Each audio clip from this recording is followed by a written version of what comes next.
Bentar saya rekap dulu. Ya, seperti biasa, silakan dibuka dulu kameranya.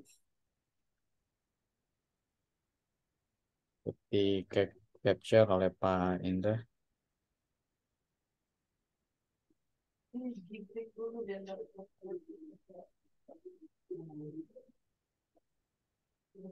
Ya, baik, sudah Pak.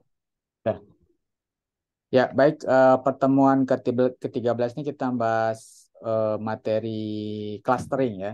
Nah, nanti yang pertemuan ke-14 itu forecasting. Silakan mungkin Pak Indra untuk mempersingkat waktu langsung saja. Oh, ini bisa dibalik nggak Pak? Saya forecasting dulu baru Oke, clustering. boleh Soalnya tadi nggak apa-apa. barusan saya. Iya, Iya, nggak apa-apa. Berarti nanti yang setelah ini kita clustering. baik. Yang sekarang forecasting dulu nggak apa-apa. Silakan, Pak. Oke. Barusan sudah saya share untuk filenya di chat ya, source code-nya. Baik, saya share screen sekarang. Oke, jadi pertama-tama Assalamualaikum warahmatullahi wabarakatuh. Terima kasih atas kehadirannya teman-teman semua. Maaf agak telat dan lama tadi untuk ngeset kameranya. Mohon maaf. Jadi pertemuan kali ini saya kemarin juga minta tolong sama Pak Ahmad agar dibantu jadi dua ini aja, dua pertemuan karena sebenarnya materinya tinggal singkat-singkat aja ini, forecasting dan juga clustering.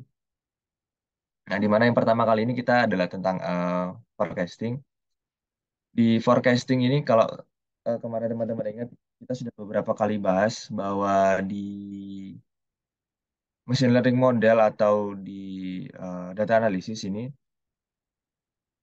terkadang memang kalau teman-teman apalagi bidangnya di teknik industri ya itu kan nanti pasti berhubungan dengan perusahaan terkait dengan industri. Nah, perusahaan ataupun industri itu kan biasanya mereka ingin tahu ya apakah nanti ke depan mereka bisa menghasilkan profit seberapa banyak atau misalnya dia kalau mau bikin launch produk baru kira-kira menguntungkan atau enggak atau katakanlah kalau misalnya teman-teman nanti ada kerja di pemerintahan terus pemerintah ingin ngecek pertumbuhan ekonomi di beberapa tahun ke depan.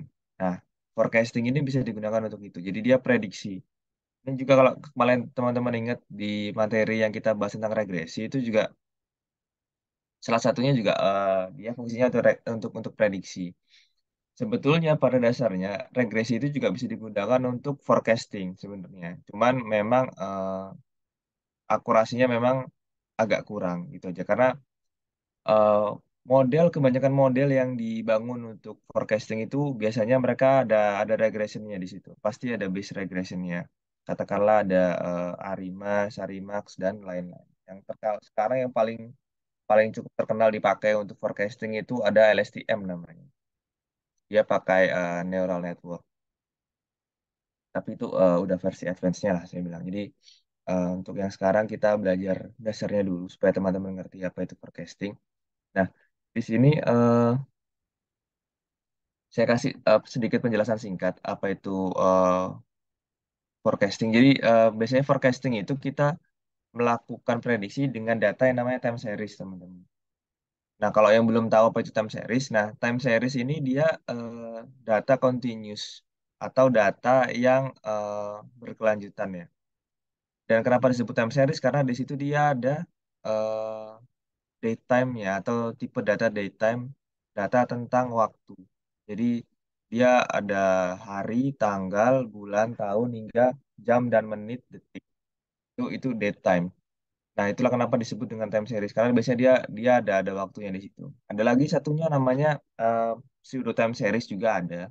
Itu biasanya digunakan untuk sinyal. Jadi dia nggak pakai daytime lagi tapi dia hanya baca continuous datanya aja. Jadi bentuknya sinyal. Karena sekarang penggunaan time series ini banyak sekali tidak hanya berhubungan untuk data tipe datetime untuk prediksi tentang ekonomi ataupun tentang harga, tapi bahkan macam-macam peruntukannya si time series sekarang ini. Bisa untuk signaling pergerakan sampai dengan pemetaan itu juga ada bisa pakai time series. Penggunaan sangat luas sekali. Kalau teman-teman nanti tertarik tentang time series bisa bisa dikulik lah. Itu sangat banyak sekali. Saya pun sekarang juga penelitian di sini juga tentang time series, tapi bukan tentang forecasting. tentang hal yang lain, tapi berkaitan dengan time series juga. Karena penggunaannya sangat-sangat luas time series sendiri. Nah, untuk di forecasting, biasanya eh, forecasting dilakukan dengan yang namanya univariate data atau data tunggal dengan fiturnya satu, maaf. Jadi ada data dengan tanggal, kemudian satunya adalah value-nya. Bisa begitu. Itu univariate time series, itu forecasting. Jadi dia akan baca di detik-detik. Jadi mulai misalnya hari dalam bulan April misalnya ada 30 hari, kemudian ada value-nya. Jadi tiap tiap tiap hari akan ada value-nya seperti itu. Itu dibaca dalam bisa dibaca dalam satuan minggu, bulan atau bahkan tahun. Seperti itu. Ada lagi satunya namanya multivariate time series. Itu kalau datanya, fiturnya lebih dari satu. Jadi yang ingin diprediksi lebih dari satu feature. Itu namanya multivariate time series. Nah, itu biasanya mereka prediksinya sama hampir sama sebetulnya. Dia membaca data sebelumnya untuk membuat prediksi data selanjutnya. Ide dari forecast itu. Dia membaca data hari ini untuk membuat prediksi hari esok. Ide dasarnya dari forecasting itu. Nah, sekarang kita masuk ke codingan ya. Di sini saya pakai beberapa library. Hampir sama seperti kemarin, selalu ada Pandas dan NumPy dan juga Matplotlib. Kemudian saya masukkan juga ada Math dan Seaborn di sini untuk visualisasinya nanti. Kemudian source code-nya saya pakai dari Kaggle di sini. Teman-teman nanti bisa download sendiri. Atau mungkin tadi kan saya share ini masih ada dari Google Drive saya, mungkin masih bisa dipakai. Kalau masih ada di Google Drive ya, teman-teman bisa langsung di run aja ini. Kalau nanti misalnya udah nggak ada di Google Drive saya, teman-teman bisa langsung download sendiri aja dari Kaggle-nya. Nah, eh, seperti juga yang kemarin-kemarin sudah kita lakukan di forecasting ini, pertama-tama tentu kita harus import datasetnya dulu. Di sini dataset yang saya pakai dari Kaggle adalah tentang stock price dari Google. Jadi harga saham Google selama, kalau saya nggak salah ini selama 1 tahun dia atau 2 tahun, saya lupa. Ini ada di sini penjelasannya, nanti teman-teman silakan buka sendiri. Jadi dia tentang harga-harga saham di Google-nya. Nah, di sini ketika kita print, dilihat head-nya, selalu ada ini ya, date time di sini. Jadi kita butuh date time nih. Kalau teman-teman kemarin ada beberapa yang pernah download data, terus ada date time-nya dari datasetnya. Nah, itu bisa digunakan untuk forecasting teman-teman. Bisa digunakan untuk analisis time series. Karena nanti ini yang akan digunakan sebagai acuannya. Nah, sisanya ini adalah fitur-fitur terkait dengan harga sahamnya. Jadi, kalau teman-teman pernah main saham, di saham itu selalu ada namanya harga pembukaan. Jadi open ini. Jadi harga sekitar di sini. Kemudian ada harga tertinggi dalam transaksi dalam 1 hari. Kemudian ada harga terendah dari transaksi 1 harinya. Kemudian ada harga close. Harga close ini harga harga penutupan dan juga adjust loss, adjust close. Jadi harganya ini pasti nggak jauh beda dari close-nya. Karena memang harga-harga penutupan. Jadi sebenarnya ini sama, cuman lebih akurat aja yang ini. Karena nanti harga-harga ketika penutupannya yang dibaca adalah ini, misalnya dari aplikasi si jual beli sahamnya. Nah, volumenya adalah volume transaksi dari transaksi si saham itu sendiri dalam 1 hari. Jadi misalnya saham Google di sini dia ada $158, kemudian ada 200. Nah, ini di hari-hari ini dia dibuka di harga segitu, kemudian ditutup di harga segini dan total transaksinya adalah sebanyak sekian juta lembar saham ini. Ada sekitar 5 juta lembar saham nih dalam 1 hari transaksinya. Nah, kemudian setelah kita baca datasetnya, kemudian kita harus pastikan juga bahwa datasetnya itu bersih dari missing value. Nah, seperti yang kemarin eh, kita lakukan juga di beberapa pertemuan, kita paling gampang adalah dengan menampilkan dengan .info ya. Di situ kan dicek kalau ada perbedaan di panjang datanya, di row-nya, maka pasti ada missing value. Nah, sementara di sini bisa dipastikan tidak ada missing value sama sekali. Semua panjang datanya sama, maka bisa kita pastikan bahwa tidak ada missing value di dataset ini. Kemudian kita cek untuk statistical feature-nya, yaitu mean, median, dan juga maksimum, nilai maksimumnya. Seperti ini. Kemudian kita harus, seperti yang tadi saya sampaikan, time series itu harus datanya berkaitan dengan date time sebagai acuannya. Jadi di sini kita baca si fitur date ini ke dalam date time di sini. Di sini dia dimasukkan date time ini agar nanti dalam satu format tipe data date time. Jadi nanti ketika di training akan otomatis terbaca bahwa si data fitur date tadi memang dia dibaca dalam bentuk date time tipe datanya. Kemudian setelah itu kita jadikan itu sebagai indeks. Karena kita nggak mau itu ada di dalam fitur utamanya, tapi kita jadikan indeks saja. Jadi kan kalau tadi indeksnya adalah seperti ini. Nah, di sini saya rubah indeksnya jadi di hari dan tanggal pakai fitur date-nya. Nah, setelah kita eh, membuat si date ini sebagai indeks, berikutnya kita cek datanya sendiri seperti apa. Nah, di sini saya perlihatkan data closingan ya. Jadi harga sahamnya ketika ketika pasarnya ditutup. Nah, di sini oh maaf sekitar 10 tahun ini. Datasetnya memuat data sekitar 10 tahun tiap hari. Nah, di sini dimulai dari tahun 2009 hingga tahun 2019. Di mana kalau teman-teman bisa lihat ini namanya dia tren atau mengalami tren kenaikan.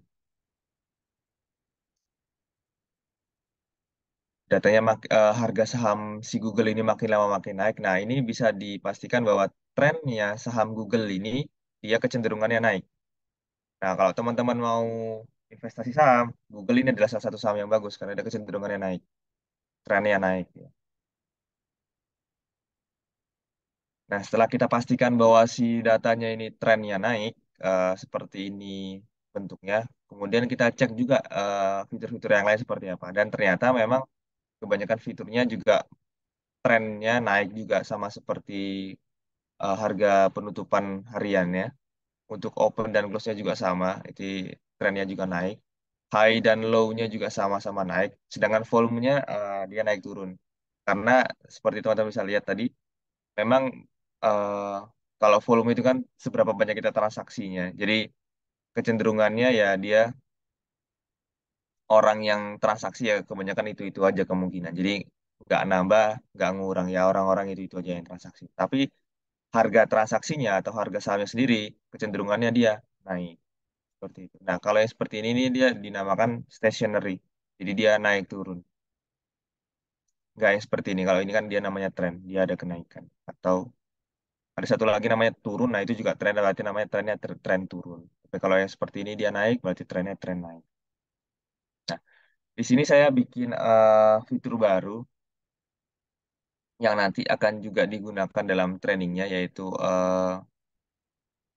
membaca data harga tertinggi juga harga terendah, kemudian harga penutupan dengan harga pembukaannya. Saya bikin presentasinya di situ, persentasenya. Kemudian saya masukkan ke dalam eh, datasetnya. Saya bikin dua fitur baru di sini untuk masuk ke datasetnya. Nah, setelah setelah saya bikin itu, kemudian saya bikin si close tadi, harga harga penutupan sahamnya tadi sebagai labelnya nanti, yang akan digunakan untuk prediksinya nanti sebagai label. Karena kita tahu memang si harga penutupan ini kan yang menentukan harga saham itu di hari itu berapa dia harganya. Jadi itulah kenapa saya putuskan untuk jadi labelnya. Nah, kemudian untuk modelnya sendiri saya panggil beberapa di sini dari library scikit-learn. Nah, seperti yang juga kita lakukan kemarin, kalau teman-teman ingat, di sini eh, saya pakai namanya standar scalar untuk normalisasi datanya. Jadi karena datanya beda-beda ukurannya, eh, intervalnya cukup jauh. sekitar ada harganya ribuan, puluhan ribu kan, apa sorry, dari ratusan hingga ribuan kan tadi harga sahamnya. Nah, maka diperlukan normalisasi supaya harganya tidak terlalu jauh range-nya. Ketika nanti dimasukkan ke mesin learning model, trainingnya tidak terlalu lama, seperti itu. Jadi mempercepat training dan juga mengurangi biasnya juga, supaya tidak overfitting. Nah, kemudian saya eh, slicing di sini. Kalau teman-teman ingat kemarin ini kita slicing dulu, menentukan X dan Y-nya. Jadi data inputan X-nya di sini. Dan kemudian data Y-nya saya pakai dari label tadi. Setelah kita slicing, kemudian berikutnya kita splitting. Splitting dataset untuk train dan juga tes datanya. Nah, di sini saya pakai dua model untuk uji cobanya, yaitu linear regression dan juga random forest. Random forest ini juga sebetulnya regression juga, cuman dia lebih ke tree. Jadi kalau teman-teman ingat kemarin, saya pernah jelasin tentang decision tree. Nah, di situ decision tree itu juga biasanya isinya juga model base-nya dari linear regression awalnya. Kemudian dijadikan model baru namanya decision tree untuk pembuatan eh, voting voting classification-nya pakai tree. Nah, si random forest ini dia isinya adalah banyak tree. Jadi ada banyak pohon di situ. Ya, dia bikin pohon banyak kemudian di voting pohon mana yang bagus seperti itu. Itu random forest seperti itu. Jadi model-model yang terbaik nanti yang akan dipilih sebagai training dan juga untuk testing modelnya. Seperti itu. Nah, di sini saya training langsung. Saya pakai di sini ada 86 400 detik dalam satu hari. Jadi ini hitungan dalam satu hari ada sekian detik ini. Kemudian setelah saya training, hasilnya saya tampilkan di sini. Nah, prediksinya keluar di sini. Warna orange ini prediksinya. Saya bikin prediksi untuk beberapa bulan ke depan. Jadi kan tadi saya potong di tahun 2018, kemudian saya bikin prediksi dari eh, data tersebut. Jadi habis dipotong, kemudian saya bikin prediksi selanjutnya seperti apa. Nah, hasil prediksinya ketika diplot ternyata seperti ini. Jadi dia setelah membaca data sebelumnya yang panjang ini, kemudian dilakukan prediksi kira-kira seperti apa harga harga saham sendiri ke depannya seperti apa. Nah, ternyata model random forest tadi membacanya, dia bikin prediksinya seperti ini. Ini nanti kalau teman-teman kerja di perusahaan atau di industri nanti ini bisa digunakan untuk teman-teman misalnya si perusahaannya minta ngecek prediksi pertumbuhan keuntungan perusahaan misalnya katakanlah atau mereka misalnya juga berkecimpung di saham misalnya mereka ingin ngecek kira-kira berapa sih kenaikan harga sahamnya ke depan nah itu juga bisa pakai forecast ini. Oke, dari saya sekian untuk forecastnya ini dengan model Random Forest. Kalau teman-teman ada pertanyaan silakan. Terima kasih. Silakan ada pertanyaan dulu dari teman-teman. Kalau nggak ada mungkin dari saya. Kalau kinerjanya belum dimasukkan ya Mas ya untuk mengukur kinerja model forecasting. Biasanya pakai apa ya Mas? Biasanya bisa pakai ini Pak, RSM ya, Root root mean square error. error ya. Ya, Nanti dicari nilai RMSE-nya ya iya Pak. untuk mengukur. Ya. Yang lain ada pertanyaan nggak? Kalau nggak mungkin saya tambahkan dari saya materinya. Ini masih ada, waktunya masih ada. Ya, jadi eh, seperti yang tadi disampaikan oleh Pak Indra ya. Jadi kalau untuk teknik industri, forecasting ini sangat sangat penting ya. Dan kalian juga dapat materi ini bukan hanya di satu mata kuliah gitu ya. Ini di data science, tapi di mata kuliah yang lain seperti di rantai pasok, kemudian di apa namanya perencanaan dan pengendalian produksi. Nah, itu di Sisprot ya, itu kalian dapat juga materi forecasting ini. Ya, walaupun mungkin tools yang dipakai mungkin berbeda-beda ya. Misalnya ada yang menggunakan Excel atau ada yang menggunakan software yang siap pakai gitu ya. Nah, kita di data science ini kita menggunakan Python. Tapi intinya sebetulnya sama ya. Tadi disampaikan oleh Pak Indra juga bahwasanya forecasting ini use case-nya atau aplikasinya itu sangat banyak ya. Mulai dari apa namanya kalian meramalkan permintaan, kemudian kalian meramalkan apa namanya penjualan misalnya ya. Jadi dari sisi demand maupun dari sisi sales itu kalian bisa lakukan peramalan. Nah, biasanya kalau dari sisi demand nanti dihubungkan dengan inventorinya. Jadi perencanaan inventorinya seperti apa. Nah, kemudian dari sisi sales juga nah, nanti berapa produk yang harus disimpan di inventory gitu ya, yang harus disiapkan supaya tadi ya intinya keuntungan yang didapatkan oleh perusahaan itu eh, lebih banyak gitu ya. Kemudian kalau kita lihat di kasus misalnya yang saat kemarin ya adanya pandemi, nah itu juga forecasting ini banyak banyak banyak dipakai misalnya untuk memprediksi ya. Contoh di sini ya, ini saya ambil dari data camp. Ini forecasting dipakai untuk memprediksi berapa jumlah kasus COVID misalnya. Nah, itu banyak dipakai tuh. Nah, atau memprediksi berapa jumlah pasien COVID yang meninggal. Nah, itu juga bisa menggunakan eh, forecasting. Yang tadi disampaikan oleh Mas Indra juga ya, kita biasanya disebut dengan time series forecasting.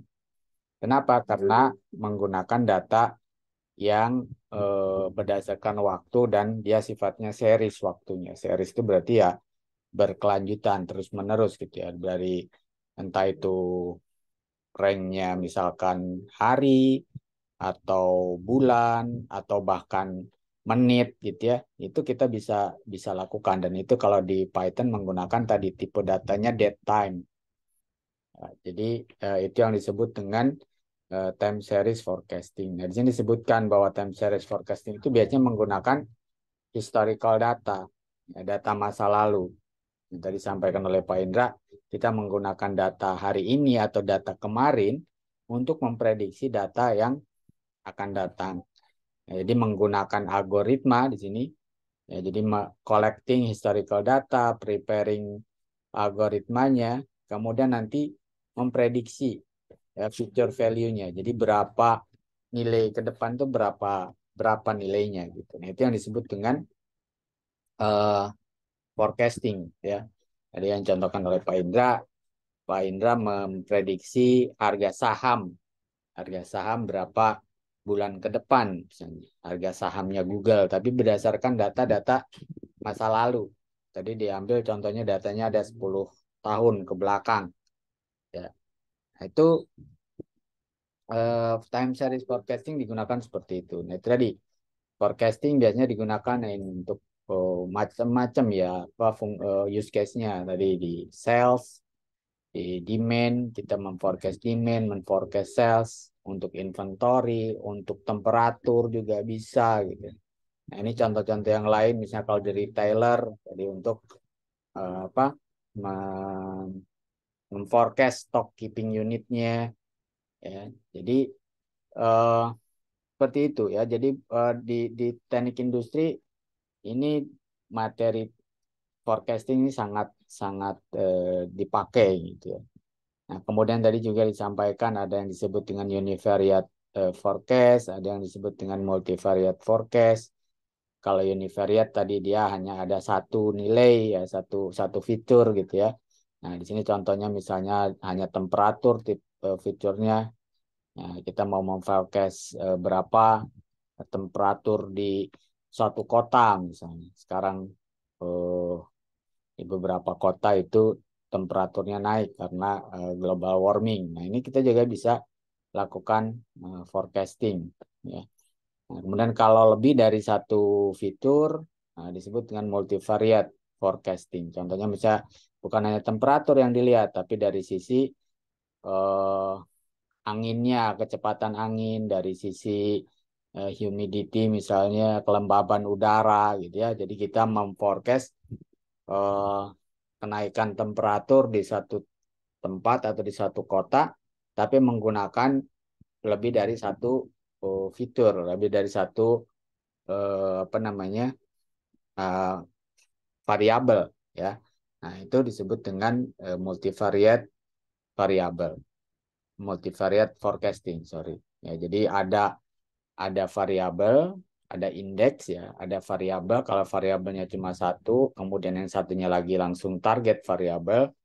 Target variabel jadi yang kalau di Pindra itu jadi data labelnya gitu ya. Nah, ini disebut dengan univariate. Ya, kalau multivariate itu ada indeks, tadi indeksnya bisa berupa tanggal, bisa berupa eh, tanggal plus jamnya misalnya ya. Nah, kayak ini contohnya nih jam. Jadi per jam dicek datanya.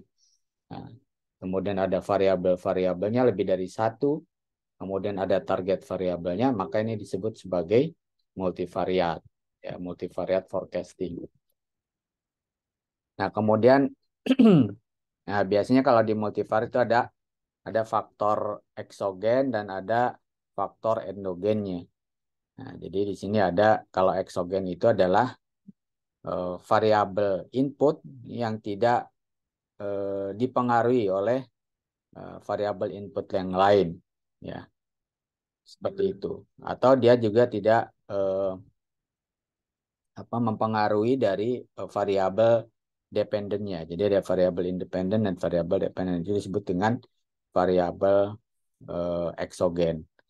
Nah, kalau variabel endogen kebalikannya, jadi variabel yang dipengaruhi oleh eh, input variabel ya dan juga output dari variabel dependennya. Nah, itu adalah variabel endogen.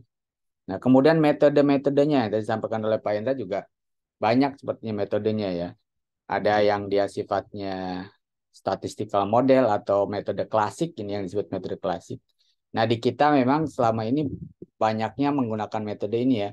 Bisa menggunakan moving average, exponential smoothing, kemudian ARIMA. ARIMA ini autoregressive integrated moving average. Jadi antara yang eh, digabungkan antara moving average dengan autoregresif. Kemudian kalau untuk datanya yang seasonal ada SARIMA, seasonal ARIMA, ya ada juga yang TBATS. Ya ini biasanya yang kita sering pakai yang menggunakan Excel gitu ya, formula Excel atau menggunakan software yang siap pakai ya, software QM misalnya. Nah, ini metode-metode klasikal ini, metode statistical model ini. Nah, sedangkan yang kita yang sekarang ini kita coba menggunakan uh, metode atau model machine learning. Ya, model machine learning misalnya tadi menggunakan linear regression, menggunakan random forest regression. Sebenarnya ada lagi yang lainnya, ada disebut dengan XGBoost, dan lain-lainnya. Nanti kalian bisa explore sendiri. Ini untuk yang model machine learning, gitu ya. Nah, tapi ada juga yang menggunakan model deep learning yang tadi disampaikan oleh Pak Indra. Ini lebih advance lagi nanti. Ada yang disebut dengan RNN, ya, Recurrent Neural Network. Ya, jadi menggunakan artificial neural network, ya, jaringan saraf tiruan. Ya, ini pakainya recurrent yang RNN atau yang LSTM tadi, ya, long short term memory. Jadi ini menggunakan memprediksi menggunakan mekanisme seperti eh, otak kita merekam sesuatu ya, mengingat sesuatu, makanya menggunakan long short term memory. Jadi ada memori yang eh, jangka panjang ataupun jangka pendek itu yang LSTM ini. Nah, ini tapi ini untuk yang advance ya, untuk yang deep learning. Kalau kalian mau ngulik, misalnya mau mengeksplor nanti bisa menggunakan metode deep learning ini yang terbaru gitu ya. Nah, jadi eh, seperti itu ya. Jadi banyak sebetulnya eh, metode-metode yang bisa digunakan. Nah, yang tadi sampaikan kita biasanya masih ya menggunakan ini ya, yang statistical model selama ini menggunakan ARIMA, menggunakan SARIMA atau exponential smoothing. Exponential smoothing nanti ada yang eh, weighted moving average with exponential smoothing atau yang Holt ini namanya yang terkenal juga di kita adalah Holt method ya. Jadi eh, Holt exponential smoothing di sini untuk data yang ada trennya. Ini yang biasanya dipakai di kita nih. Ya, atau gabungan Holt Winter method ini juga sama. Ya, atau disebut dengan triple exponential smoothing gitu ya. Jadi ada single exponential smoothing, ada double exponential smoothing, ada weighted exponential smoothing, ya ada triple exponential smoothing. Nah, itu yang biasa kita kita gunakan selama ini ya di teknik industri. Ya, makanya dengan adanya mata kuliah data analitik ini, data science, ini harapannya bisa mulai bergeser tuh dari penggunaan yang metode-metode klasikal tadi, metode statistikal ya. Artinya ya sekarang trennya itu kita menggunakan machine learning atau bahkan ini sudah menggunakan deep learning ya ke depan, apalagi dengan perkembangan teknologi big data gitu ya. Dengan menggunakan big data udah nggak bisa lagi menggunakan metode-metode yang tadi yang statistikal karena dia akan sangat lama nanti hasilnya dan hasilnya juga tidak terlalu akurat. Makanya dengan mengikuti perkembangan teknologi big data ini harus diperkenalkan metode-metode yang baru menggunakan model machine learning atau menggunakan model bahkan deep learning gitu ya. Jadi seperti itu. Nah, kalau di sini ini ada contoh apa namanya yang menggunakan eh, data dari Kaggle tapi yang lain. Ini menggunakan data penumpang, penumpang penumpang pesawat kalau tidak salah ya. Ini adalah data penumpang pesawat. Sumber datanya di sini dan kalau tadi Pak Indra menggunakan apa namanya eh, dua model gitu ya, dua model yang regresi linier dan juga random forest eh, regression. Nah, kalau yang dicontoh yang di sini, ini kita menggunakan nanti, jadi di machine learning itu ada juga istilahnya yang disebut dengan auto ML, ya, auto machine learning. Jadi machine learningnya dibuat otomatis sehingga nanti kita tinggal milih tuh dari dia nanti otomatis akan menghitung semua model ya menggunakan model-model yang ada. Nah, ini dia library-nya namanya PyCaret. PyCaret. Ini adalah eh, disebut dengan auto machine learning atau low code machine learning. Kenapa? Karena nanti kita dengan menggunakan PyCaret ini, contohnya di sini ya. Ini dia model semua yang mungkin itu dia running. Model semua yang dari forecasting dia running. Ya, kalau tadi Pak Indra itu menggunakan dua model ya di sini ya, random forest regressor dengan satu lagi tadi linear regression. Nah, kalau menggunakan apa namanya library-nya PyCaret ini semua model dia dia running. Kemudian nanti semua model dia hitung. Yang ini adalah yang tadi saya sampaikan ya nilai untuk mengukur kinerja model forecastingnya itu biasanya dilihat dari MAE. MAE ini mean absolute error. Jadi errornya yang dimaksud error itu adalah gap atau selisih antara nilai eh, hasil forecast gitu ya dengan nilai data yang digunakan. Itu adalah errornya. Ini kalau min absolut berarti errornya itu diabsolutkan kemudian dirata-ratakan. Nah, kemudian ada min MSE, min square error.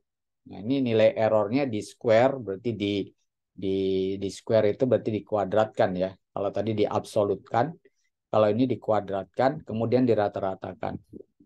Nah, kalau yang RMSE itu adalah root mean square error. Jadi nilai mean square error-nya ini di root, di akar ya. Root mean square error itu di akar, akar pangkat 2. Maka keluarlah root mean square error. Nah, kalau yang R2 ini kalau tidak salah dari korelasinya ya, nilai covarian atau agak lupa nih yang R2. Nah, yang terkenal lagi juga untuk matriks itu adalah MAPE. Kalau kalian nanti di mata kuliah sistem produksi atau di mata kuliah perencanaan dan pengendalian produksi, itu biasanya untuk mengukur kinerja metode forecastingnya ya, atau model forecasting yang digunakan itu menggunakan ini MAPE. MAPE ini singkatan dari mean absolute percentage error. Nah, apa bedanya dengan yang MAE? Kalau yang MAE ini nggak ada percentage-nya. Jadi errornya itu tidak yang diabsolutkan itu hanya nilai error. Kalau yang di sini yang diabsolutkan itu adalah percentage errornya. Makanya mean absolute percentage error. Jadi errornya itu di uh, percentage errornya, sorry bukan errornya, tapi persentase errornya itu yang diabsolutkan, kemudian dirata-ratakan. Makanya menjadi MAPE. Nah, biasanya yang dipakai yang ini, yang paling banyak dipakai. Kenapa? Karena dia selain ada 2 kali kan ya. Jadi errornya itu pertama dipersentasikan, kemudian nilai persentasinya itu diabsolutkan, baru setelah itu dirata-ratakan. Makanya biasanya yang banyak dipakai menjadi ukuran kinerja itu adalah yang ini, yang MAPE.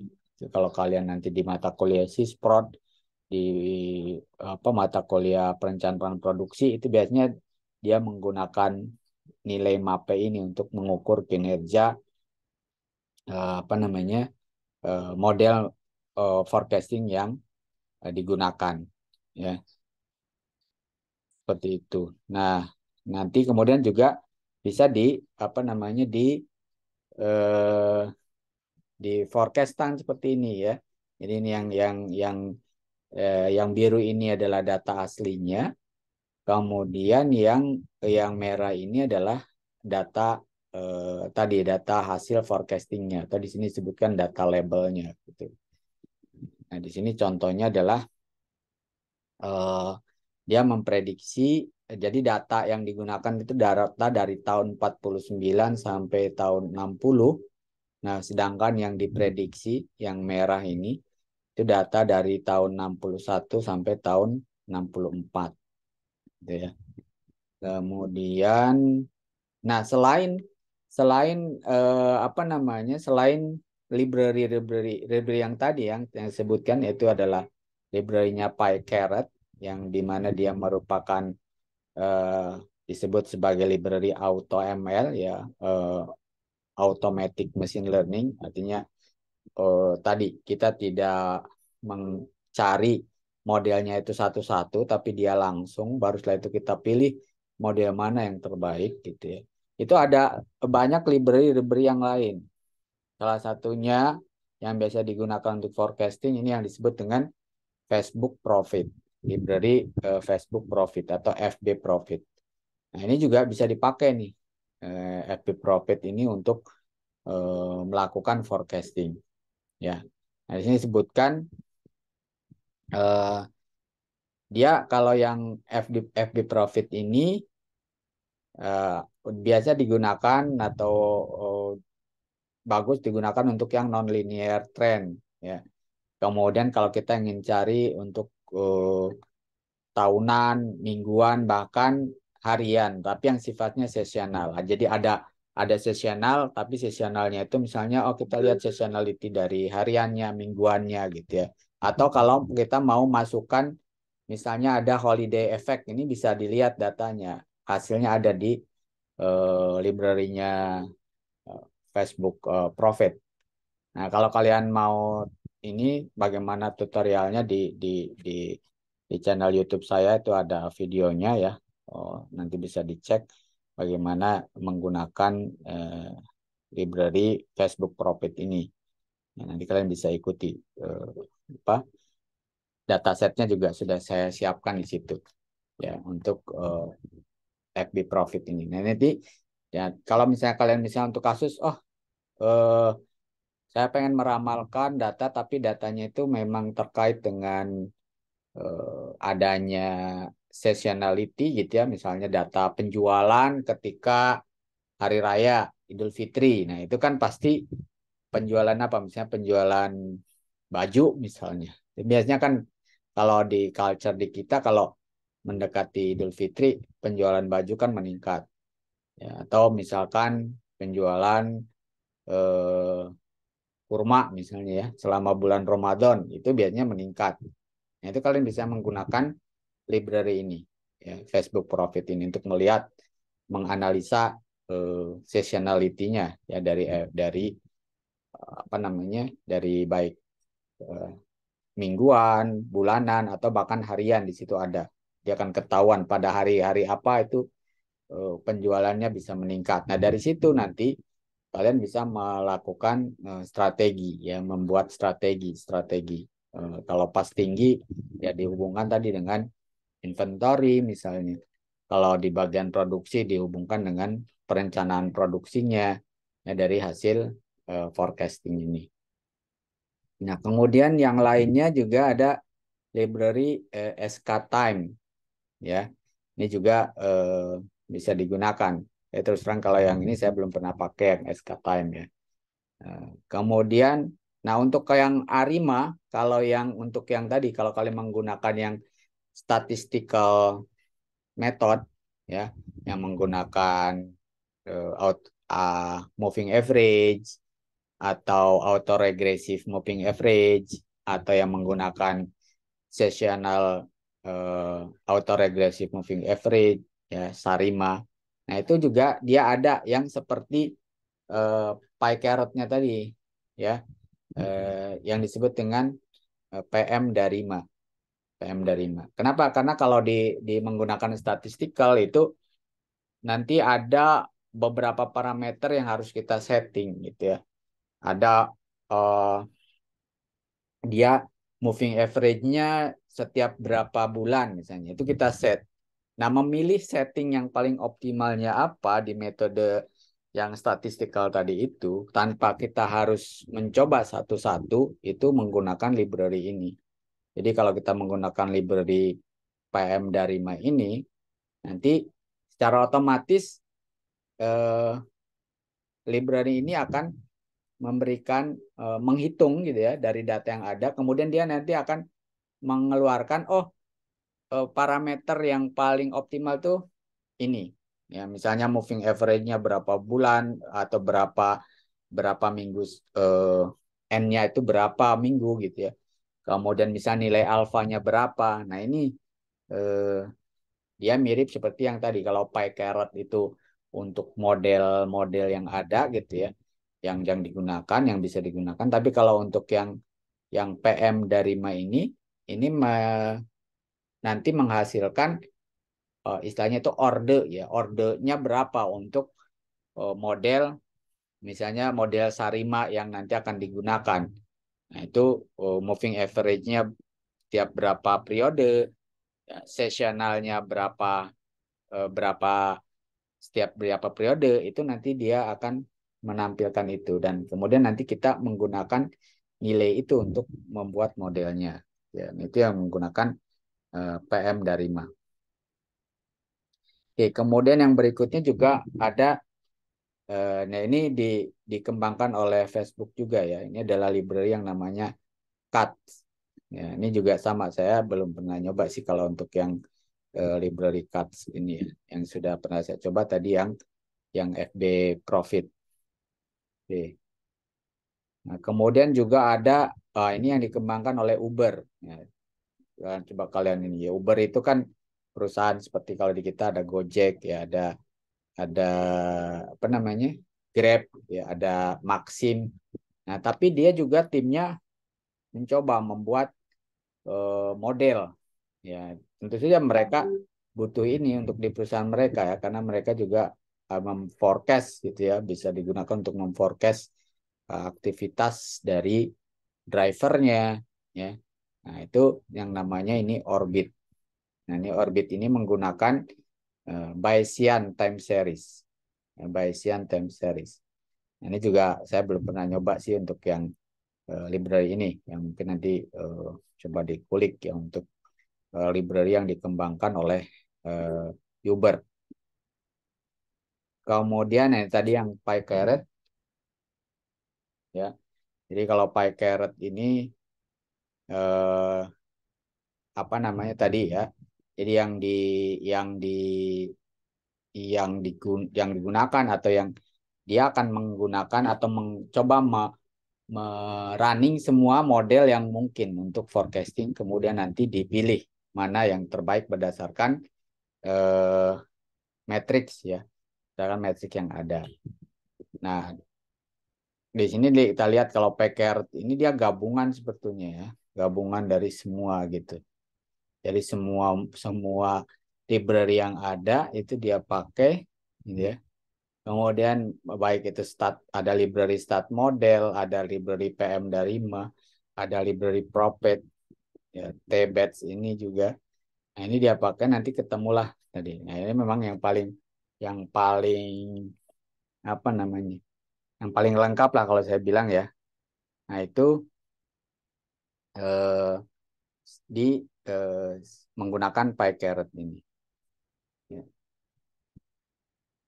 Coba kalau kita lihat ya apa kalau kita ya sebentar kita masih ada waktu. Kita coba lihat di tutorial collapse-nya yang ada di sini. Oke ya.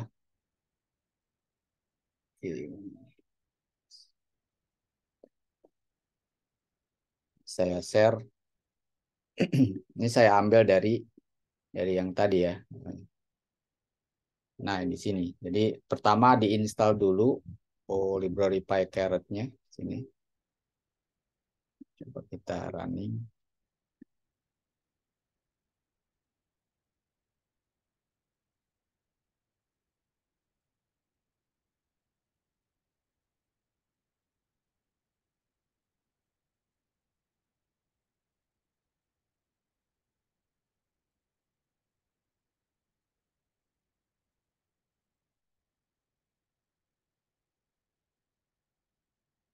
Nah, ini kalau kita lihat apa namanya library yang isi dari PyCaret itu sangat banyak ya.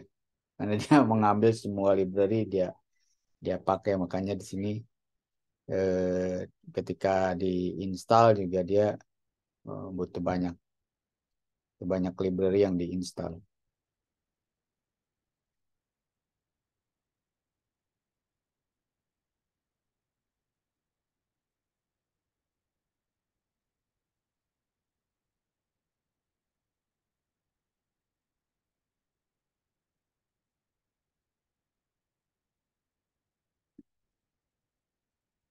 Ini masih proses.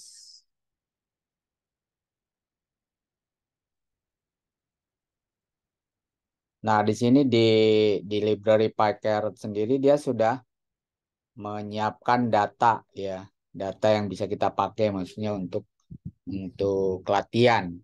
Ya, contohnya tadi data data airline tadi itu sudah ada di library-nya PyCaret. Nanti tinggal kita import ya, kita panggil. Tapi kalau misalnya nanti kalian punya data sendiri ya berarti pada saat yang di bagian yang ini setelah kita menginstal PyCaret-nya, nah, ini datanya ya pakai data kalian gitu ya, data yang kalau di perusahaan ya data dari perusahaan. Ini kan buat hanya sebatas contoh ya. Nah, kemudian nanti eh, ini kita bisa panggil data yang ada di library PyCaret tadi Pak data airline, kemudian datanya kita plot. Nah, di sini terlihat plotting datanya itu ada tren ya. Tren dan sebenarnya ada seasonal juga. Di sini dia ada beberapa periode itu dia tinggi gitu. Tapi beberapa periode dia rendah. Berarti kan ini ada eh, datanya itu seasonal gitu ya, tapi juga ada tren ya. Tren naik. Ya, ada tren naik tapi juga ada seasonality-nya. Nah, kemudian ya ini kita bisa kita bisa lakukan di sini setup ya. Ya, bisa dari dari apa namanya eh, library PyCaret-nya itu nanti kita bisa cek nih, kita bisa cek data yang kita punya menggunakan library PyCaret itu bisa kita cek. Misalkan di sini eh, kalau pakai data yang apa namanya passenger ini itu data awalnya ada 144 data. Missing value-nya false, berarti di sini tidak ada missing value, gitu ya. Kemudian ini adalah untuk transformer train set-nya, transformer test set, gitu ya. Jadi misalnya dari yang 4144 jadi 143. Nah, ini adalah ini istilahnya itu setup awalnya, atau kalau misalnya kita mau mengecek data yang akan kita pakai menggunakan library pcaret, ini secara otomatis dia akan menampilkan ini. Nah, kemudian kalau kita mau ngecek dari sisi statistiknya, nah ini juga pcaret ini biasanya kita lakukan satu-satu gitu ya. Kita lakukan satu-satu codingnya, misalnya mau mengecek stationarity-nya. Nah, kan kalau sebelumnya eh, kita buat codingannya kemudian di running. Nah, kalau pakai pcaret, makanya yang tadi disebut dengan low code ya, low code library. Low code itu artinya ya sedikit kita cuma sedikit mengcoding tapi hasilnya sudah bisa kita lihat. Nah, ini dari sisi statistik misalnya kita bisa langsung ketahuan, kita juga tinggal menggunakan perintah check stat ini itu langsung tampil semua ya. Ada eh, standar deviasinya, nilai skewness-nya dan sebagainya. Kemudian tadi apakah dia stationarity? Nah, kita cek oh di sini false, berarti dia yang non stasioner. Jadi datanya itu bukan data stationarity, tapi data yang trend di sini. Trend stationarity true, berarti dia datanya memang ada trend. Tadi kan kita lihat ya, dia ada trend ke atas gitu. Jadi bukan yang data stationarity. Kemudian normality juga, di normality dia untuk data ini dia false. Oke. Udah ya, udah selesai. Ya, walaupun ini masih ada beberapa yang belum, tapi kayaknya kita coba running. Oh, ini masih ada error karena apa namanya installnya belum beres nih, ada error.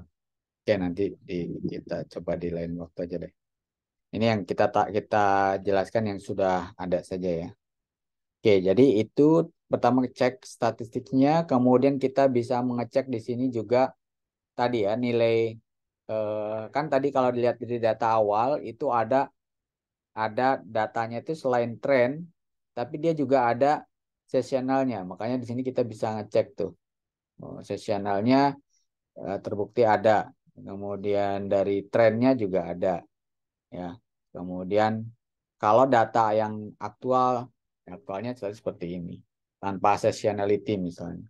Nah, ini kita bisa lakukan juga cek plotting ya menggunakan pcaret. Kemudian nah, ini adalah metode-metode untuk mendiagnostik time series-nya. Misalnya, sebetulnya memang di time series itu kita, kalau kita mau time series, kita harus cek misalnya tadi ya, datanya stasioner atau non-stasioner. Nah, itu bisa pakai metode ini, ACF, plot. Kalau mengecek trennya ya, dilihat dari plotting ini aja sudah kelihatan ya, ada tren. Oke, mungkin kita agak lewat saja. Nah, ini yang tadi. Nah, dengan menggunakan perintah ini base compare model di apa namanya di PyCaret itu langsung terlihat ya semua model yang mungkin itu dia hitung secara otomatis. Ya, di sini ada exponential smoothing, ada K-Nebert. Ya, ini saya juga baru baru tahu dia ada K-Nebert untuk bisa untuk apa namanya forecasting. Ada ARIMA, ada auto ARIMA, ada random forest tadi ya, random forest regressor, apa regression gitu ya. Kemudian ada lasso dan lain sebagainya ya. Itu ada yang naif juga. ya, Naif Forecaster, ya, dan ini semua model yang mungkin ini dia hitung. Nah, kemudian tadi kita bisa cek di sini ya nilai MAE, nilai matriksnya, nilai matriks yang digunakan dari masing-masing model, matriks performance ya, matriks performance dari masing-masing model. Ini kita bisa cek di sini, mulai dari nilai MAE-nya, tadi ada nilai MAPE, kemudian nilai RMSE, gitu ya. Nah, di sini kita cari yang errornya paling kecil, ya, errornya paling kecil. Nah, biasanya tadi yang saya sampaikan, yang biasa dipakai itu adalah nilai MAPE ini, kalau di forecasting ya, antara MAPE atau MAE. Tapi biasanya kalau di kita itu nilai MAPE-nya yang paling banyak dipakai. Karena dia tadi ya ada mean absolute percentage error. Nah, dari sini ternyata yang paling rendah errornya itu adalah di menggunakan metode atau model exponential smoothing. Nah, kalau sudah ketemu berarti nanti kita masukkan data baru ya dengan menggunakan metode exponential smoothing ini. Nah, di sini ya. Jadi exponential smoothingnya kita ambil nih. Ya, yang paling terbagus, yang paling best, ya paling errornya paling kecil, kita ambil, kita gunakan model tersebut untuk memforecast. Ya, ini memforecast, dia forecast 24 periode ke depan. Ini 24 periode ke depan. Ya, menggunakan model eksponensial smoothingnya. Ya, menggunakan model eksponensial smoothing. Di sini kita lihat ya, hasilnya seperti ini. Kemudian kalau residualnya, residual ini juga kita bisa, residual ini kita bisa forecasting juga. Nah, tapi kalau yang residual yang di forecasting itu adalah tadi selisihnya ya, yang dimaksud residual itu adalah gap, selisihnya. Jadi bukan nilai aslinya, tapi dia nilai gapnya yang di forecastingnya gitu. Kemudian ini kalau menggunakan in sample. Ya, jadi kalau in sample itu artinya ya kita menggunakan data yang sama gitu ya, menggunakan data yang sama untuk coba dibandingkan antara hasil nilai aktualnya dengan forecast, tapi forecast untuk periode yang sama maksudnya. Ya, makanya menggunakan disebut dengan in sample. Ya. Nah, kemudian setelah itu kita bisa save ya, save model yang terbaiknya, final base-nya itu. Nah, jadi setelah kita save ini modelnya, nah, nanti tinggal kita gunakan kalau ada data yang terbaru misalnya, kita tidak perlu membuat model baru lagi, tapi kita tinggal panggil model yang base-nya tadi. Kemudian misalnya kita mau apa namanya, forecast untuk berapa periode. Ini contohnya di forecast untuk 48 periode ke depan. Kalau tadi di atas cuma 24 ya yang ini. Gitu.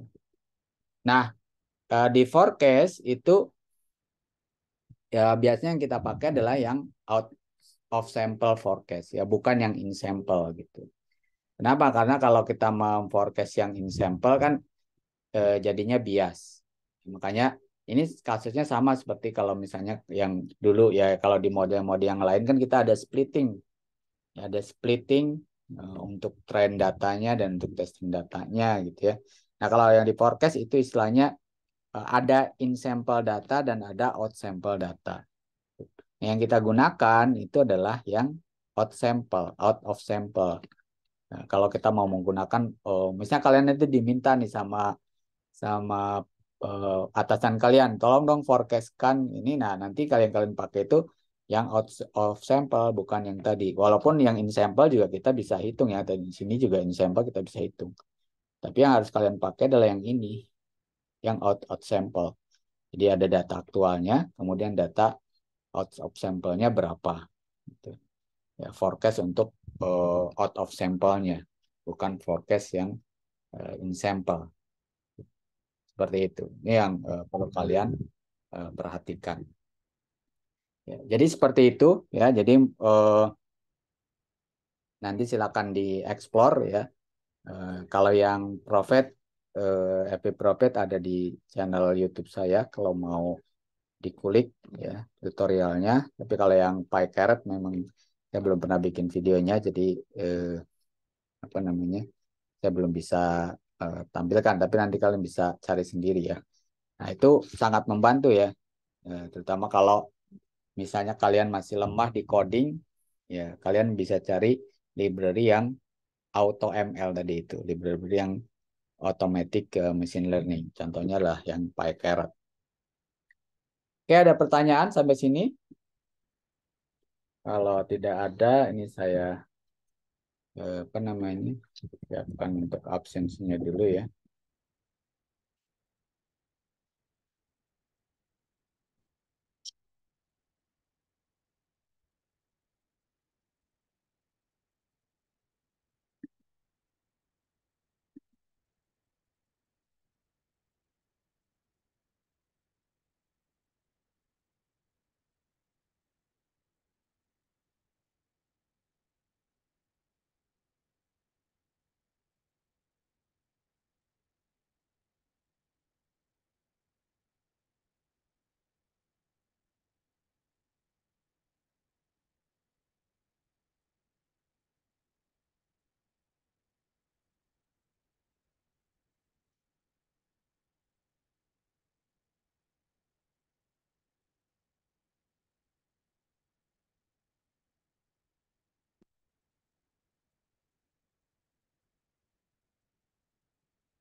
Oke, untuk yang pertemuan 13 silakan kalian absen di kode ini ya. Dan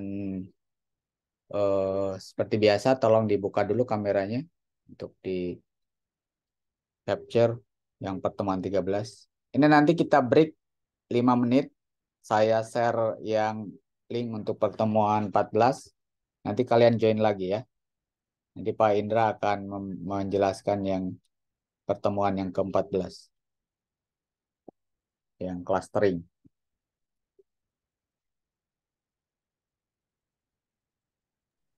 Sudah Pak, terima kasih.